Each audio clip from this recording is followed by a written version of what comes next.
ওমানের ভিসা নিয়ে সাম্প্রতিক সময়ে বেশ কিছু ইতিবাচক আপডেট এসেছে, যা প্রবাসী এবং চাকরি প্রার্থীদের জন্য সত্যিই ভালো খবর। আপনার প্রশ্নের প্রেক্ষিতে সর্বশেষ তথ্যগুলো নিচে দেওয়া হলো।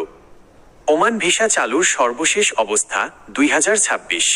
ওমান সরকার এবং বাংলাদেশ সরকারের উচ্চপদস্থ কর্মকর্তাদের মধ্যে সাম্প্রতিক আলোচনার ভিত্তিতে জানা গেছে যে ওমান খুব শীঘ্রই বাংলাদেশিদের জন্য পুনরায় ওয়ার্ক পারমিট বা কাজের ভিসা চালু করতে যাচ্ছে।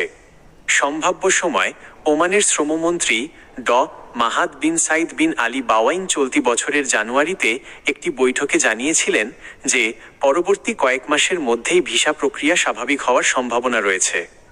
বর্তমানে বিভিন্ন কারিগরি ও প্রশাসনিক কাজ চলছে। কেন বন্ধ ছিল?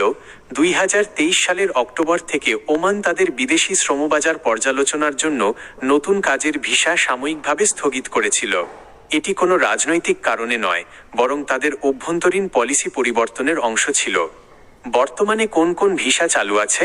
পুরোদমে সাধারণ ওয়ার্ক পারমিট চালু না হলেও নির্দিষ্ট 10-12টি ক্যাটাগরিতে ভিসা বর্তমানেও ইস্যু করা হচ্ছে। 1.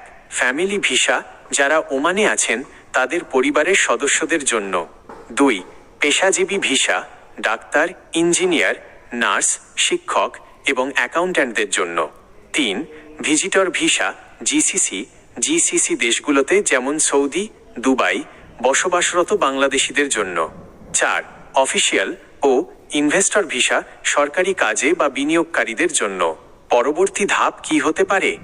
নির্মাণ, কনস্ট্রাকশন, কৃষি, অ্যাগ্রিকালচার এবং সার্ভিস সেক্টরের দক্ষ কর্মীদের জন্য অগ্রাধিকার ভিত্তিতে ভিসা খোলার জোর সম্ভাবনা রয়েছে। পরামর্শ: ভিসা খোলার খবরে অনেক সময় দালাল চক্র সক্রিয় হয়ে ওঠে, তাই কোনো নির্দিষ্ট এজেন্সিকে টাকা দেওয়ার আগে সরাসরি ওমান দূতাবাস বা BNET এর মাধ্যমে তথ্য যাচাই করে নেওয়া বুদ্ধিমানের কাজ হবে। ওমানের শ্রম বাজার নিয়ে নতুন কোনো সুনির্দিষ্ট তারিখ ঘোষণা করা হলে আমি আপনাকে জানাতে পারবো। আপনার কি নির্দিষ্ট কোনো পেশার ভিসা সম্পর্কে জানার আগ্রহ আছে?